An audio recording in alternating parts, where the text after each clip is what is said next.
Vážení televízni diváci, ja vás vítam pri ďalšej časti diskusnej relácie Na slovíčko Nové Zámky. Dnes sa budeme správať na tému úsporné opatrenia mesta Nové Zámky. Pozvanie do relácie prijali primátor mesta Nové Zámky inžinier Gejza Pišinger. Dobrý deň. Za poslancov mestského zastupiteľstva doktorka pedagogiky Mária Malperová. Dobrý deň, pani. Michal Tóth. A vedúci finančného odboru inžinier Peter Velecký. Ja dám hneď na úvod slovo vám, pán primátor, úsporné opatrenia mesta Nové Zámky alebo úsporný režim. Čo to vlastne znamená, aby sme divákom vysvetlili túto problematiku? Ja si myslím, že predovšetkým je potrebné uviesť tú problematiku, že akú má mesto úlohu ako takú, tak zákon o obecnom zriadení jasne definuje, že ktoré úkony, ktoré úlohy musí mesto zabezpečovať.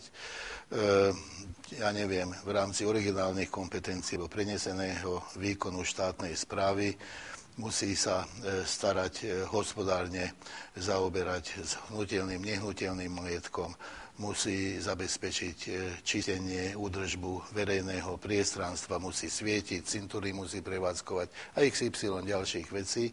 No a pochopiteľne do toho padne aj v rámci originálnych aj predškolské zariadenia, umelecká škola preneseného výkonu, keď len vypichnem niektoré. Tam je v rámci školstva základnej školy, stavebný úrad a tak ďalej. To znamená, že to sú veci, ktoré mesto musí zabezpečiť. Pochopiteľne môže potom pomáhať občianskym združeniam a ostatným aktivitám, ktoré sa vyvíjajú v našom meste. To je jedna vec. Druhá vec, v rámci svojho rozpočtu musí vedieť hospodárne zabezpečiť aj financovanie týchto vecí, lebo o čom som hovoril, to stojí skutočne dosť veľa peňazí. A tak ako doma máme príjmy, máme výdavky a musia byť v rovnováhe. Takže o to ide, aby príjmy boli s výdavkami v rovnováhe. Aké má mesto príjmy? Mesto má príjmy vlastné, ja neviem, z daní, z poplatkov, z nejakých činností ďalších a pochopiteľne dostávame od štátu podielové dane.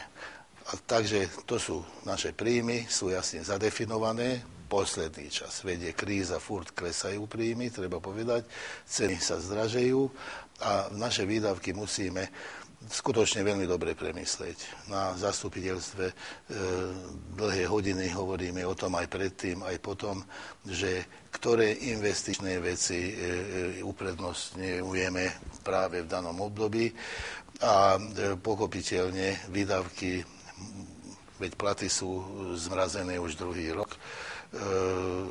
Optimalizujeme, čo sa týka mestského úradu, počet ľudí, počet pracovníkov, veď v Lani sme znížili rádovo okolo 8-9%. Tento rok máme ďalšie kolo už pripravené, ale do nekonečna ani to nemôžeme robiť, lebo veď keď si premietneme, že mesto vydáva približne 3500 druhov rozhodnutí, tak tieto veci treba kvalitne a včas zabezpečiť pre občanov. Ale optimizácia vždy nájde tú svoju mieru a ja si myslím, že aj rozpočet nie je dogmou.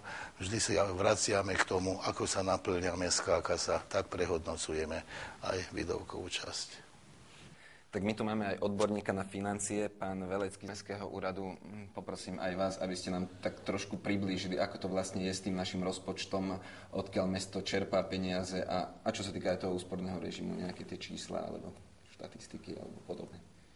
Takže ten úsporný režim, pokiaľ by sme mali zaviesť, tak vždy vychádzame z toho, že tak, jak pán primátor naznačil, že už pri zostavení rozpočtu sme zaviedli určité úsporné opatrenia tým, že sme zmrazili platy napríklad pracovníkov na úroveň roku 2011, pričom v rozpočet roku 2011 sme zostavili v roku 2010, takže údaje z roku 2010 sú momentálne aktuálne.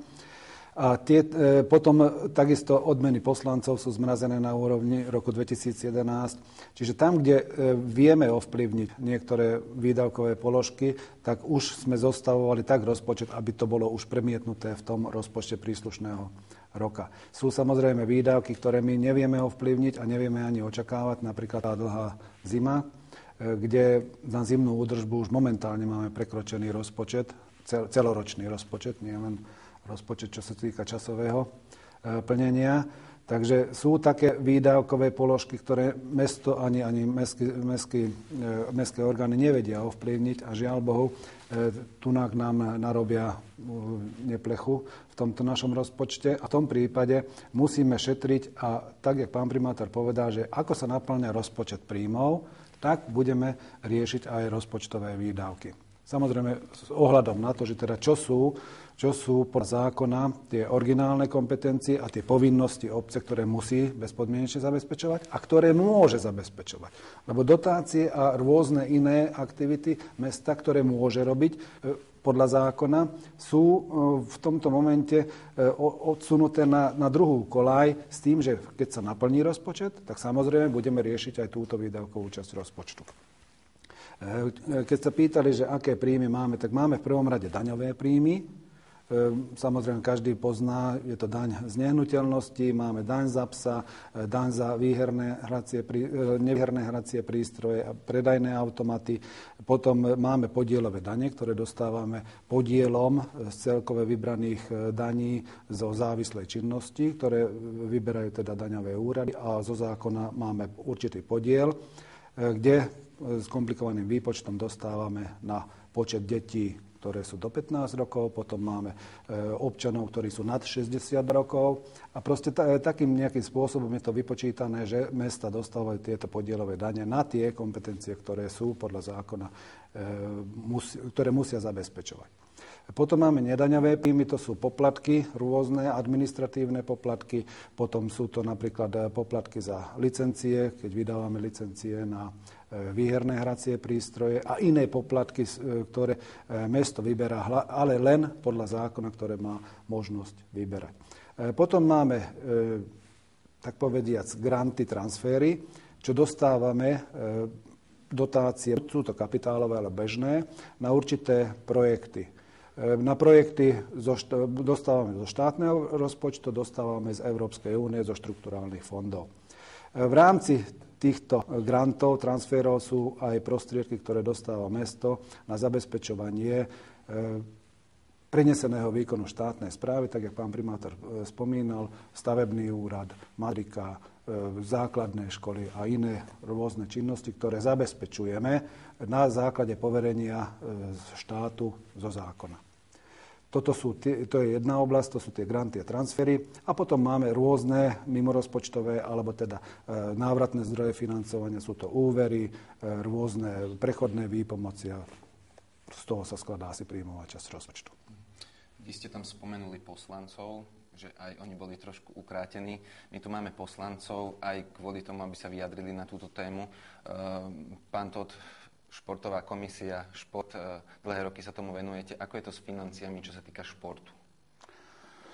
Tak viete, určite tento rok prežívame najhorší v športe, jak spomínam, lebo ja si myslím, že posledných 15 rokov bolo tých lepších. Samozrejme, my poslanci môžeme len urobiť ten krok, že delíme tie peniaze, ktoré mesto dostáva, tak jak to bolo spomenuté v diskusii. Športová komisia veľmi vážne sa zaoberala s delením tých peňazí, ktorá bola určená na šport. A ja si myslím, že patrične každý klub dostal to málo z toho. Samozrejme, nesmiem zabudnúť, že aj tie kluby by mali pracovať viac na tom, aby mali čím viac sponzorov. Áno, ten sponzor, každý má svojich kamarátov a tým pádom aj tie peniažky by mali prichádzať. Nemôže so všetkým čakať na mesto. Samozrejme, mesto v plnom rozsahu pomáha všetkým športovým klubom využívať priestory, športové haly, futbalového ihriska. Všetci občania, alebo by som povedal športové kluby môžu zadarmo využívať tieto priestory, takže mesto za to veľmi prispieva, možno ľudia do toho nevidia, to sú obrovské financie, ktoré vynaloží mesto a to patrí aj do toho budžetu. Samozrejme, to sú tie nepriame peniaze, ale priame zase predsa len potrebujeme na prežitie, lebo sú aj menšie, aj väčšie kluby a je to potrebné, len jak tie peniaze získať. Keby som mal tú čarovnú paličku, tak by som vám to povedal teraz momentálne. Možno čarovnú paličku má pani poslankyňa Malperová, alebo ako je to v kultúre? Je tam tá čarovná palička, alebo ako sme na tom tam s tými financiami? Ďakujem za otázku. Naozaj by sa zišla taká čarovná palička, ja by som ju dopriala každému, ako mestu, ako každému občanovi, pretože by sme ju asi všetci potrebovali, asi aj celá republika, možno aj svet. V kultúre naozaj vďačíme mestu za dotácie, ktoré mesto dáva na kultúru. Hoci je už apríl a ešte ani 1 cent nedostala žiadna organizácia, ani občianske združenie, ani neziskové organizácie, ktoré zastrešujú kultúru. Čo sa týka dotácií, 171 000, takmer bez nejakých drobných, boli žiadosti na dotácie, okrem 2 organizácií, a to Miestneho odboru Matice Slovenskej a Čemadoku, kde v rozpočte bolo schválených pre každú túto organizáciu 25 000. Spoločne na tie ostatné kultúrne inštitúcie, ktoré vlastne robia kultúru, zaoberajú sa mládežou, čo je veľmi cenné v našom meste, bolo vyčlenených 25 300 eur. To bolo tak, ako aj po predchádzajúci rok, tam sa dotácia nenavyšovala. Rovnako to bolo aj pre cirkev a aj sociálnu sféru. Tieto dotácie zostali na istej úrovni ako v lani a dovolím si tvrdiť, že aj ako predlani. Čiže tu tie opatrenia tiež aj pre kultúru platia. Určite, že kultúra v našom meste, dá sa povedať, že veľmi dobre funguje po každej stránke. Aj tie maličké občianske združenia, ktoré sú a dostávajú možno 200-300 eur a sú veľmi vďačné za to, tak sa snažia nielen o dotácie z mesta, ale tak ako povedal môj kolega Michal, že mali by sme sa snažiť aj o sponzorov. Určite, že každý naháňa sponzorov. My osobne skôr privítame tie materiálne záležitosti ako financie, pretože vieme, že aj s tými sponzormi je to ťažké. Rovnaká situácia, ako je v meste, je aj u sponzorov. A okrem toho, každý sa snaží dávať projekty, či už na Ministerstvo kultúry, na úrad vlády, alebo do Vúcky. A naozaj, každý, kto si tieto žiadosti podáva, tak v určitej miere tieto financie aj dostane. Takže pomáha nám všetko a robíme všetko v kultúre preto, aby sme si zadovážili nejaké financie, pretože z toho, čo si zarobíme, alebo sme schopní vyčariť tou čarovnou paličkou, toho je veľmi málo. Ďakujem. Pán primátor, ja sa ešte vás pýtam, bolo tu spomenuté, teda vlastne o tom sa bavíme, že úsporné opatrenia, že sa šetrí, spomenulo sa, kde sa tie peniaze nedali, kam sa mali dať, ale napríklad sú aj dotazy ľudí, predtým svietil Mestský úrad v noci, šetrí sa aj tam napríklad? Pozrite sa, áno, veď keď nám zákon ukladá, že musíme zabezpečiť verejné osvetlenie, tak to má mať svoje parametre. To je zabezpečené a keď sme pred niekoľkými rokmi sa tak rozhodli, že aspoň tie sakrálne budovy trošku vyzdvihneme, lebo žiaľ v našom meste nemáme veľa historických budov, tak sa to tiež teda osvetlilo a je to veľmi pekné, ale nedá sa nič robiť, tak sme sa rozhodli, že nebudeme teraz zapínať len pri sviatočných dňoch alebo chvíľach. To znamená, že ja neviem, keď budem mať porcinkulu alebo nejaký sviatok a tak ďalej, tak vtedy budeme zapínať sviatočné osvetlenie týchto historických budov. Aj na tom treba šetriť, pochopiteľne. Ale ja by som veľmi rád nadviazal na kolegyňu Malperovú, ktorá spomenula, že sú rôzne formy, čo sa týka projektov a to je jedna veľká možnosť ešte aj stále, veď bežia europrojekty a tak ďalej. A aj občianske združenia majú tú možnosť, že sa môžu uchádzať. A netreba tu 100 000 projekty robiť. A per partes na jednotlivé aktivity, lebo tie peniaze prakticky nám prídu do plusu. Áno. A v tomto smere napríklad mesto to isté robí vo väčšom, veď znižovali sme, alebo zmodernizovali sme základné školy, veď už len 2 školy nám chýbajú a každopádne by som bol veľmi rád, keby sa nám podarila aj Mostná, aj Devická škola, aj som slúbil pani riaditeľkám, že dokončíme cyklus modernizácie základných škôl, lebo tak ako pán Velecký povedal, že keď my zateplí budovy, vymeníme staré okná, nehospodárne a tak ďalej, tak prakticky o 1/3 sa zníži spotreba tepla. To znamená, že tie financie, ktoré napríklad školy dostanú vo forme normatívu, môžu vynakladať na zabezpečenie ostatného chodu školy. A tu je prakticky aj ten pozitívny výsledok tých europrojektov. Takže Takže asi takto. No a keď už mám slovo, môžem ešte jedno.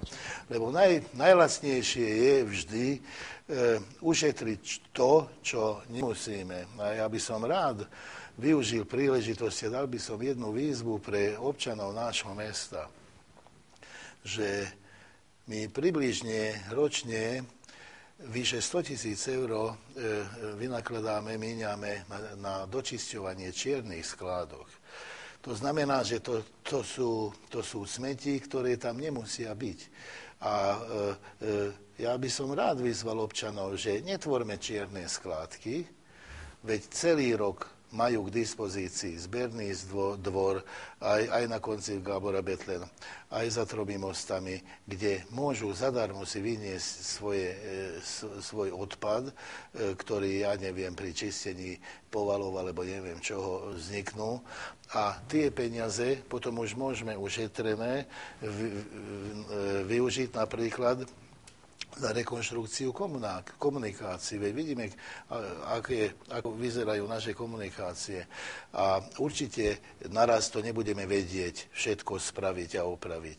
Ale aj takýmito výdavkami, alebo nerozhadzujme, veď skúsme okolo tých činžiakov, okolo tých domov trošičku udržiavať poriadok, lebo mesto pokosí, to je pravda.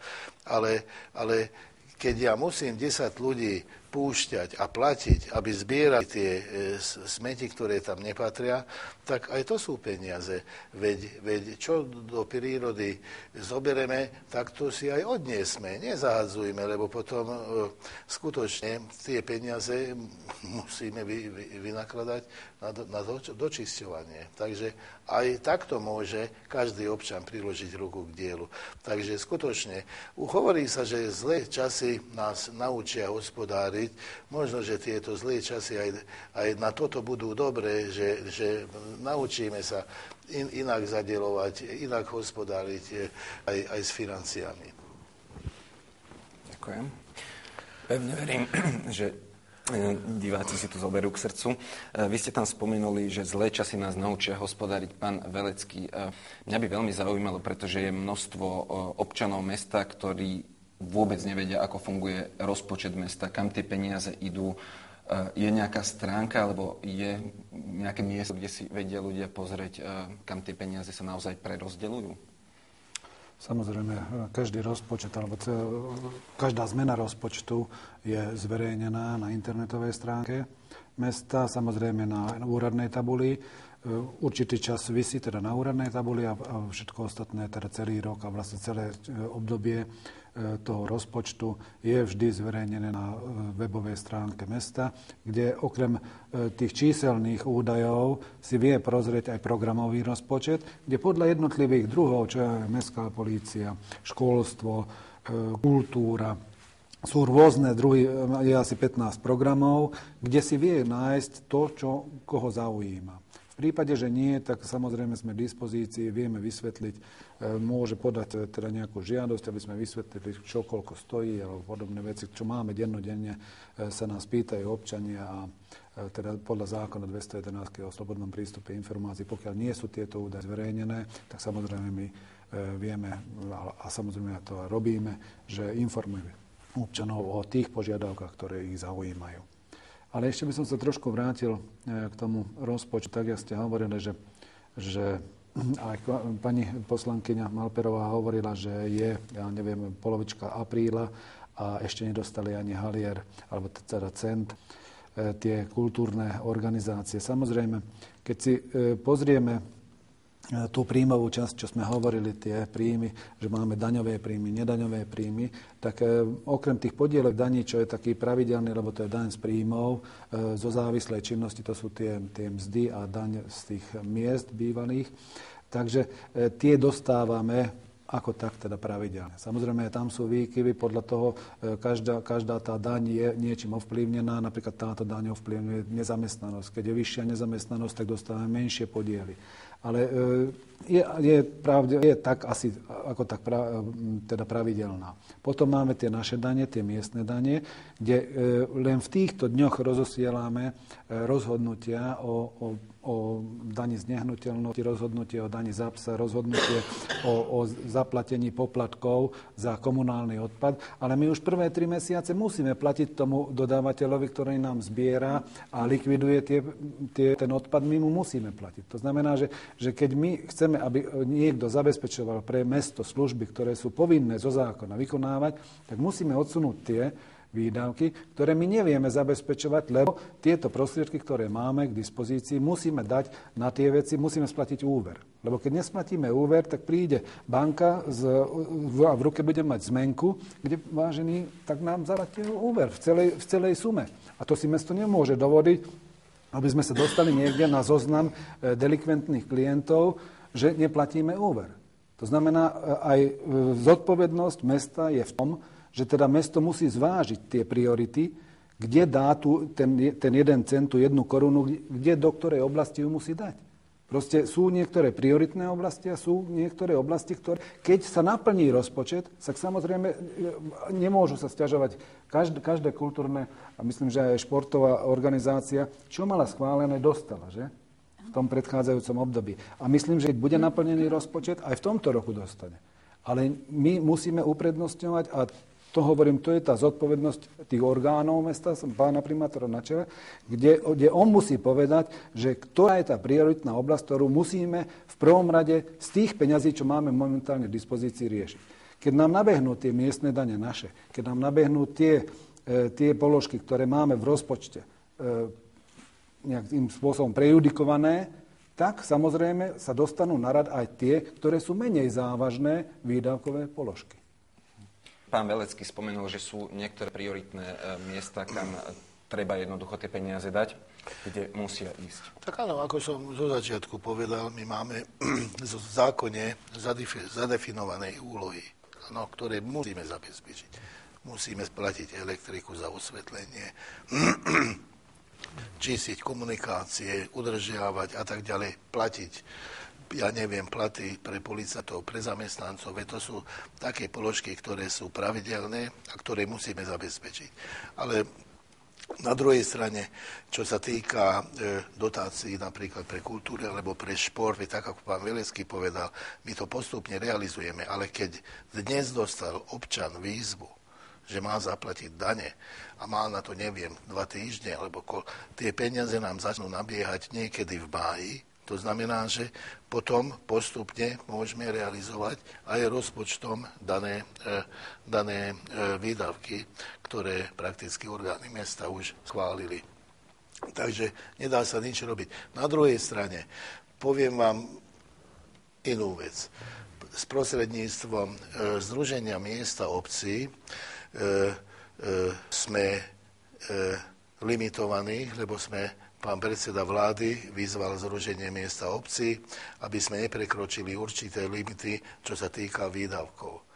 Lebo to už nehovoríme o meste Nové Zámky, ale hovoríme o Slovensku, lebo on zas musel zadeklarovať smerom na Európsku úniu. Áno, to znamená, že to je všetko so všetkým súvisí. A keď chceme udržať ekonomiku štátu, tak do toho zapadne aj ekonomika mesta. To znamená, že tieto limity my prekročiť jednoducho nemôžeme. Takže musíme, a to aj občania, to je takisto ako doma, keď máme rodinný rozpočet, mám príjem, tak ja len toľko môžem míňať, koľko môžem míňať. Darmo míniem viac, ale jednoducho to niekedy treba splatiť. Takže rozpočet a hospodárenie mesta musí byť v rovnováhe. Musím povedať, že zatiaľ sa nám to darí a pevne verím, že aj týmito opatreniami, ktoré máme pripravené, aj v spolupráci v zastupiteľstve skutočne veľmi korektne pristupujú k týmto problémom, lebo všetci chápeme, že to sú také povinné cviky, ktoré musíme dodržať. Nedá sa nič robiť, zákon, čo ukladá, tak podľa toho sa treba správať. A k tomu, keď ešte spočiachnem, aj milí Novozámčania priložia ruku k dielu, že nám ušetria, 100-150 tisíc eur na dočistenie, tak o to krajšie budeme mať mesto. Pani poslankyňa, ja sa ešte spýtam vás, lebo bolo tu spomenuté, teda, že zatiaľ neprišiel ani ten 1 cent. Ako sa dá fungovať za takéhoto režimu vlastne, čo sa týka napríklad tej kultúry? Ako vy teraz prežívate, alebo môžeme si aj povedať, aké sú vaše hlavné výdavky, pretože možno občania netušia, kam idú tie peniaze. No prežívame, pretože s tým treba počítať, že čo keby sme nedostali nikdy žiadne dotácie a chceme prežiť. Nebolo by to jednoduché, pretože tie peniaze sú veľmi potrebné. Máme veľkú budovu a treba ju aj nakrmiť vlastne. Energie nie sú lacné v dnešnej dobe, rovnako aj ostatné organizácie kultúrne majú niekde prenájmy, kde musia platiť a určite, že každý sa snaží tie peniažky nejako zarobiť. Tým, že máme priestory napríklad my osobne, tak vieme si aj privyrobiť rôznym prenájmom. Tak aj mesto dostáva za prenájom, aj všetky organizácie, ktoré niečo prenajímajú, to už je jeden zdroj príjmov. Takže tu potom šetríme na tom, že napríklad osobne miestny odbor Matice, keď môžem zaň povedať, tak máme 2,8 pracovníka, čo určite mi dá každý za pravdu, je veľmi, veľmi málo na tú budovu, ktorá kedysi bola centrom kultúry a zamestnáva, neviem, aby som nepovedala nejaký nezmysel, cirka 10 ľudí. My fungujeme v takom krízovom režime, ale je to vlastne na dobrovoľnej báze. Z tých zamestnancov, keby som spomenula, to je len jedna upratovačka, jeden správca a jedna administratívna pracovníčka, ktorá zabezpečuje aj ekonomiku, PAM a proste všetko. Pretože máme množstvo ľudí prijatých na dohody, ktoré sú dnes tiež nevýhodné práve tým, že sa zákonník práce zmenil a zamestnávateľ musí teda platiť väčšie odvody. Takže aj tam nám narastla trošku výdavková časť, ale fungujeme. Ja si myslím, že všetky organizácie to robia takto. A čo sa týka aj okolia, my sa snažíme veľmi to okolie na Nábrežnej okolo nás čistiť a robiť všetko preto, ale žiaľ občania, skutočne musím povedať, že niektorí sú nedisciplinovaní, nehovorím o všetkých, ale máme problémy s tým, že nachádzame sa teraz v takej lokalite, kadiaľ prechádzajú neprispôsobiví občania a ničia, robia vandalizmus a my nestačíme opravovať. Takže aj to je jedno také negatívum, na ktoré by som upozornila. A to je asi v celom meste. To funguje, že ľudia by mali byť zodpovední nielen čo sa týka aj toho odpadu, separácia. Neviem, či možno budem trošku kritická, či dobre funguje separácia, lebo zrejme nie sme naučení. Preto keby sme veľmi dobre separovali, určite by sme aj viac zarobili na tom odpade, lebo vieme dobre, že na odpade sa dá aj zarobiť. Sú tam kontajnery. Ja viem, že tie kontajnery, možno by sa niektoré zišli aj opraviť, pretože sú otvorené, nedajú sa zatvárať a tie smetia, najmä papier, vietor rozfúka. Vieme teraz túto zimu, koľko bolo vetra a čo všetko. Ja viem, že čistiť treba a mesto sa snaží zabezpečiť to, ale je to aj o nás a je to potom aj na firme, ktorá v podstate by mala zabezpečiť to, aby sa tie kontajnery trošku dali zatvoriť. Lebo keď pozrieme po meste, niektoré sú zhrdzavené, ktoré sú plechové, tie plastové sú síce, ale sú zaseknuté. Takže aj tu by som poprosila, že nielen občania, všetci sme povinní si plniť tie povinnosti a keby sme si plnili povinnosti, určite nemáme toľko výdavkov, ale viac by sme ušetrili. Pán poslanec, tá istá otázka na vás, len čo sa týka športu. Ako to tam momentálne? No, ja momentálne zastupujem hokejový klub, ale globálne fakt by som nechcel klamať, že tie športovci prežívajú, ale ja si myslím, že existuje, kedy ma tak učil otec, že trošku musíš aj myslieť na budúcnosť, že trošku z tých peniažkov, čo človek zarábal v minulosti, musíš niekde odkladať. Takže by som povedal také štátne rezervy, NZ, áno, nedotknuté zásoby, veľmi ťažké určite pre tých športové kluby, lebo v podstate plyn musíš platiť, energie musíš platiť samozrejme u niektorí majú prenájme tie športové, ale niektorí zase nemajú, takže oni to majú ešte priťažené. No samozrejme naháňajú sponzorov. Podľa mňa len toto je to východisko a tak, jak tu kolegyňa spomínala, že existujú aj tie malé projekty, ktoré buď z Budsky alebo z iných zdrojov sa dajú samozrejme. No a hovorím, to už veľmi ťažká doba je. Teraz je veľmi ťažká doba, takže aj s tým športom možno budeme musieť do budúcna tak plánovať. Ja môžem za kolektívne športy, jak v severských krajinách športujú, takže športovci robia celý deň a večer trénujú a večer hrajú. Ešte aj tie najvyššie súťaže. Bohužiaľ, za menej peňazí, ale v podstate robia momentálne 2 roboty za 2 výplaty. Mňa by ešte veľmi zaujímal váš názor, čo sa týka tak porovnanie toho športu so zahraničím. Čím to je, že vlastne tie naše športy, kamkoľvek prídeme, hlavný generálny sponzor mesto Nové Zámky. Že vlastne tie peniaze idú najmä z toho rozpočtu mesta. Prečo tí podnikatelia sa toho tak nechytajú? Viete, málo podnikateľov, čiže veľa podnikateľov je v bohatých zámkoch, áno. Ale nie každý má, ja si myslím, vzťah k tomu športu, ale určite, že sponzorujú, veľa aktivít majú, áno. Že či kultúru, alebo zdravotníctvo, každý do niečoho za to pomáha. Takže málo takých bohatých máme, ktorí by utiahli tieto športy u nás, áno. Takže určite peňazí je veľa, ale momentálne je taká doba, že ľudia radšej čakajú, že čo bude ďalej. Takže tie peňažky majú asi niekde v úschovniach. Pán primátor, ja ešte na záver dám slovo vám, keby máte, ale vás poprosím tak zhodnotiť celú túto tému, ten úsporný režim, úsporné opatrenia mesta Nové Zámky, možno pár slovami, čo do budúcna, ako to vy vidíte. Ja si myslím, že táto svetová kríza skôr či neskôr pominie a možno za niekoľko rokov sa s úsmevom budeme spomínať tieto časy. Ale ja som toho názoru, že tie úlohy, ktoré mesto musí zabezpečiť, zabezpečuje riadne, kvalitne, čo sa týka. Ja by som sa ešte jednou vetou vrátil na ten šport, lebo napríklad hovoríte, že generálnym sponzorom skutočne tie športové oddiely majú to prakticky dokonca aj zverejnené, aby sa vedelo, ale mesto sa musí zamerať skôr na mládežnícky šport, na mládežníckú kultúru. Mesto sa musí zamerať skôr na verejný šport pre ľudí, aby ľudia mali možnosť sa trošičku aj športovo, aj kultúrne sa vyžiť. Veď preto prevádzkujeme aj štrand, gratis, zadarmo chodí štrandbus, aby sme naučili tie detičky, aby si vypínali tie svoje počítače občas, aby išli na vzduch. Takže jedno s druhým dobrým úmyslom a dobre premyslenými výdavkami mesto bude vedieť aj naďalej zabezpečiť svoje úlohy, ktoré tak, aby boli kvalitne a včas urobené, aby mesto mohlo slúžiť riadne naďalej pre svojich spoluobčanov. Ďakujem veľmi pekne za odpoveď.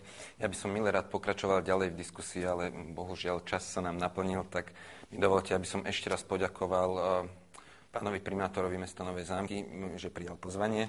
Ďakujem, dovidenia, všetko dobré. Poslancom Michalovi Tótovi a Márii Malperovej. Takisto ďakujem aj vám, pán Velecký, že ste prijali pozvanie. Ďakujem veľmi pekne aj televíznym divákom, že nás sledovali a uvidíme sa opäť o mesiac. Dovidenia.